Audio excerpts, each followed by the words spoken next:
bago po kayo sa ating channel, maaari lang i-click ang subscribe at ang bell para ma-notify kayo sa tuwing meron tayong mga bagong video. At paalala po lamang, ang basa ng tarot ay napapailalim sa interpretasyon. Maaring mag-resonate sa inyo, maaring makakonekta kayo sa mensahe, maari rin sa ibang tao. Kaya gawing gabay o gawing libangan lamang. Itong ating tarot card reading ay for entertainment purposes only. Welcome back sa ating tarot reading. Ngayon, susuriin natin ang mga mensahe mula sa mga baraha para sa bawat zodiac sign. Pumili tayo ng mga bagong card mula sa major at minor arcana upang makakuha ng mas malalim na pananaw. Isa lamang card ang bubunot natin para sa bawat tanda at ipapaliwanag natin ang kahulugan nito. Handa na ba kayo? Tara, simulan na natin. Para sa Aries, ang card na iyong nakuha ay The Fool. Ang barahang ito ay nagdadala ng bagong simula at mga posibilidad. Maaari kang magsimula ng isang bagong proyekto o pakikipagsapalaran na puno ng potensyal. Huwag matakot na maging mapaghimagsik at tuklasin ang mga bagong ideya. Ang pagkakaroon ng bukas na isip ay makatutulong sa iyo na makatagpo ng mga magandang oportunidad. Huwag palampasin ang mga susunod na updates. I-click ang subscribe button at maging bahagi ng ating community. Para sa Taurus, ikaw ay nakakuha ng Nine of Pentacles. Ang card na ito ay simbolo ng kasaganaan at tagumpay. Maari mong maramdaman ang mga benepisyo ng iyong pagsusumikap. Ito ang tamang panahon upang ipagdiwang ang iyong mga tagumpay at pahalagahan ang mga bagay na iyong nakuha. Maging proud sa iyong mga natamo at huwag kalimutan na maglaan ng oras para sa iyong sarili. Huwag palampasin ang mga susunod na updates. I-click ang subscribe button at maging bahagi ng ating community. Gemini, ang card na nakuha mo ay Two of Swords. Ito ay nagpapakita ng mga desisyon at pagpili.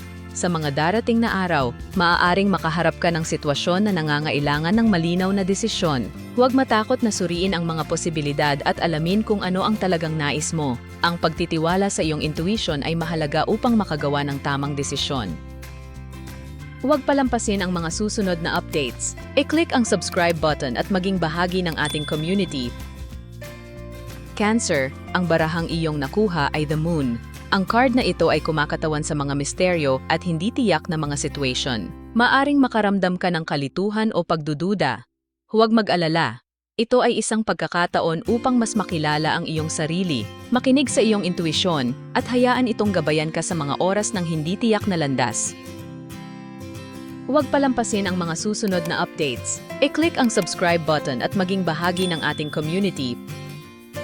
Leo, ikaw ay nakakuha ng Ace of Wands. Ang barahang ito ay simbolo ng inspirasyon at bagong simula. Maaaring may mga ideya ka na handang sumibol, kaya't huwag mag-atubiling ipakita ang iyong pagkamalikhain. Ito ang tamang panahon upang simulan ang mga bagong proyekto at maglaan ng oras para sa mga bagay na talagang nagpapasaya sa iyo. Huwag palampasin ang mga susunod na updates. I-click ang subscribe button at maging bahagi ng ating community. Virgo, ang card mo ay Four of Cups. Ito ay nagpapakita ng pagninilay-nilay at pagtatanong. Maaring makaramdam ka ng pagkasawa sa mga bagay sa paligid mo. Maglaan ng oras upang pag-isipan ang mga bagay na talagang mahalaga sa iyo.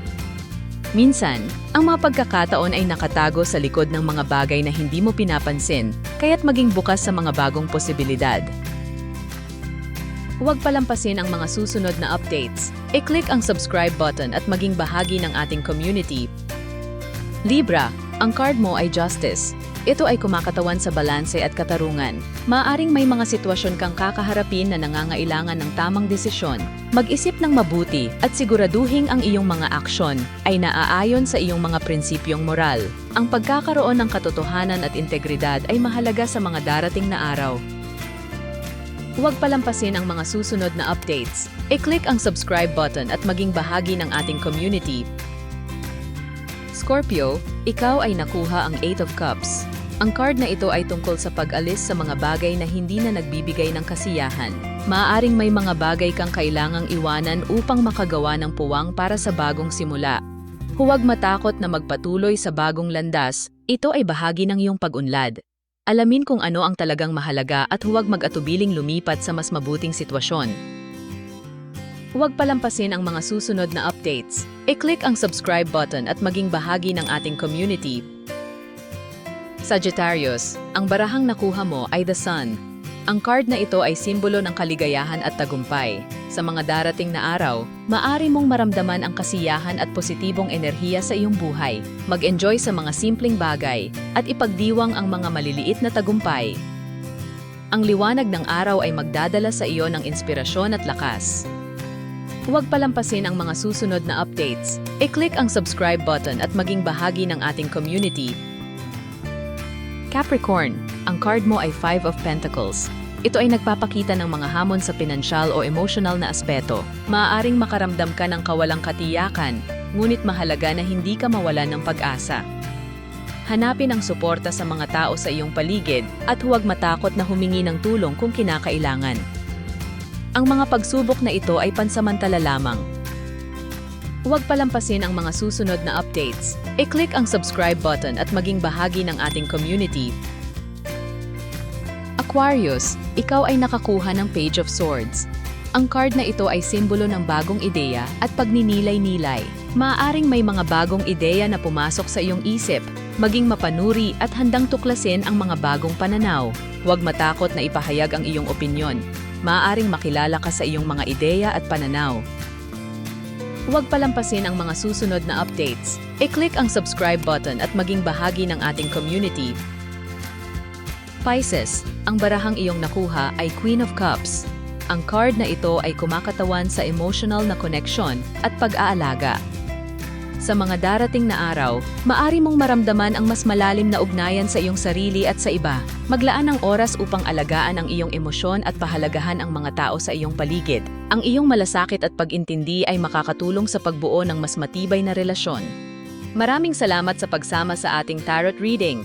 Naway nakuha ninyo ang mga mahalagang pananaw mula sa bawat card na ating tinalakay. Huwag kalimutan na i-share ang inyong mga saloobin sa comments. At kung nagustuhan ninyo ang video na ito, paki-like at mag-subscribe para sa iba pang mga tarot readings. Hanggang sa muli!